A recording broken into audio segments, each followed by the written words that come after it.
Olá, tudo bem? Bem-vindos a mais um comentário da lição. E chegamos agora no capítulo 3 de Filipenses. E nós vamos nessa semana ver uma boa parte do capítulo 3. E na semana que vem a gente termina o capítulo 3 e já vê o capítulo 4 inteiro. Ou seja, em 2 semanas a gente acaba Filipenses e aí vamos mais focar em Colossenses. E a lição dessa semana vai falar sobre confiança em Cristo, vai falar um pouco sobre salvação outra vez, alegria. Então vamos começar já pensando no início agora do que Paulo fala no capítulo 3. Ele terminou 2 falando lá sobre enviar Epafrodito, enviar Timóteo. Parece que está acabando a carta, né? Parece que já está indo para os finalmente, porque normalmente é assim que ele acaba as outras. Mas agora volta e fala, não, mas a alegria no Senhor, e vai falar agora sobre algumas advertências. Então a alegria já vimos outras vezes, mas é importante sempre ressaltar que a alegria mas tem muito mais a ver com realmente como nós pensamos sobre a salvação e como nós vivemos nossa vida cristã. Ou seja, Paulo nos convida a sermos alegres em meio às dificuldades. Lembre-se que ele está preso e sem saber se ele vai sair ou não. E aí ele vai começar então agora a falar sobre alguns cuidados, principalmente sobre o que é referente à salvação. O que ele vai trazer como ponto central é sobre circuncisão, sobre alguns judaizantes, ou seja, pessoas que ainda eram judeus que se tornaram cristãos, que queriam algumas práticas do passado dos judeus, que fosse implementado ainda na vida dos cristãos daquela época, ignorando ainda assim o que aconteceu no Concílio de Jerusalém, né? Mas aí é uma outra parte que o foco não é esse. Basicamente está acontecendo um certo conflito entre tem que fazer muita coisa para ser salvo e o que agora os cristãos estão falando que é a salvação por Cristo Jesus. E aí essa parte é importante para a gente começar a entender como a salvação funciona para nós. A salvação é exclusivamente pela graça de Jesus. E eu sei que você já ouviu tanto isso que às vezes parece... você fala assim, beleza, tá tudo certo, ótimo. Você tem noção de quão absurdo é isso? Pensa comigo. Imagina que você vai falar para um ateu. Tô aqui no Uruguai, o Uruguai tem muito mais ateu do que no Brasil, proporcionalmente falando. Você falar que você crê que mesmo que depois que você morra, você vai viver eternamente num paraíso, simplesmente porque você crê, você acredita que um Deus vem ao mundo e morre e isso te dá o direito a viver eternamente. Você não concorda que ele vai falar assim, número 1, é bom demais para ser verdade, número 2, é um baita de um absurdo. E agora pensando no segundo caso, imagina que você vai falar com uma outra religião do mundo, hinduísmo, budismo, islamismo e tudo mais. Que eles creem em Deus, mas que eles creem também que realmente as obras fazem diferença para sua vida futura.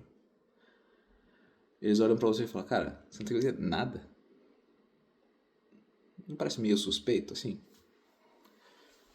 Olhando de fora para o cristianismo. Para vocês, cristãos, tudo se fazer crer. Porque você foi quem fez tudo errado. Vem Deus falar, beleza, tá tudo certo e você tá salvo.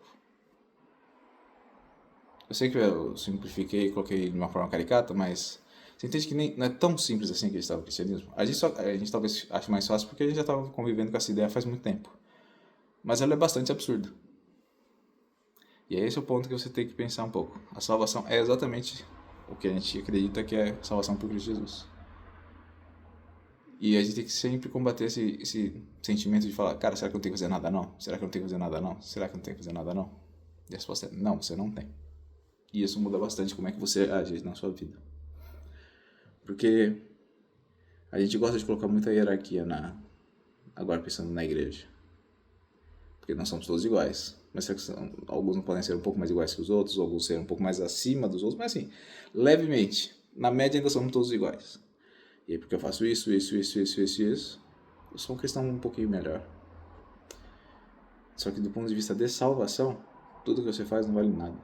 E Paulo fala exatamente isso. Ele pega o currículo dele, da vida dele até antes de ser cristão, e fala, ele era judeu, fariseu, perseguiu a igreja, lei era irrepreensível, e tudo quanto mais coisa é. Você fala assim, esse aí é o parça de Deus. E ele fala assim, isso aí não vale nada. Para salvação, não vale nada. Aí se pergunta, tá, então para que serve? E volta um pouco no que eu falei na minha analogia da semana passada, mas eu vou usar ela outra vez só pra gente estar mais alinhado. Imagina que você tem o mundo tem uma doença terminal, todos somos infectados por ela, mas você descobriu o tratamento que vai curar isso.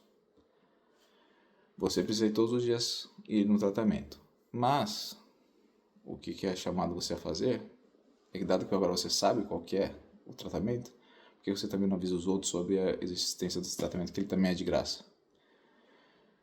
E aí você pode perguntar e pensa numa lógica oposta. Tá, se a salvação é só pela graça, eu preciso fazer obras. E eu volto nessa analogia agora. Imagina que você está agora falando com o doutor sobre isso. Doutor, eu preciso tomar vitaminas para melhorar no tratamento? E o doutor vai te responder assim: não, para o tratamento em si não faz diferença alguma. Para a solução da doença, a vitamina não vai fazer diferença. Mas fala, então não vou tomar. É aquele momento que todo mundo deve parar e pensar. Tá, e por que você vai prejudicar a sua própria vida e não tomando vitaminas se você pode ter uma vida muito melhor tomando elas?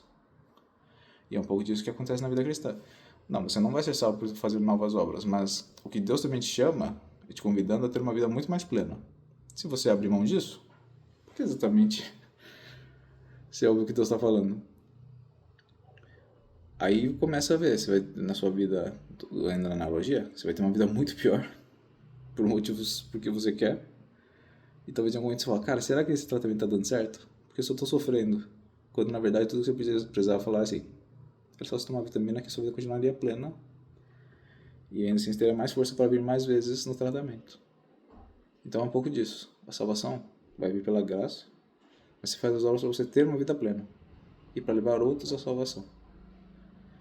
E por último, tema que Paulo vai apresentar, que ele vai falar que então tudo isso é esterco, né? Palavra forte. Então assim, tudo que a gente faz para a salvação não vale nada.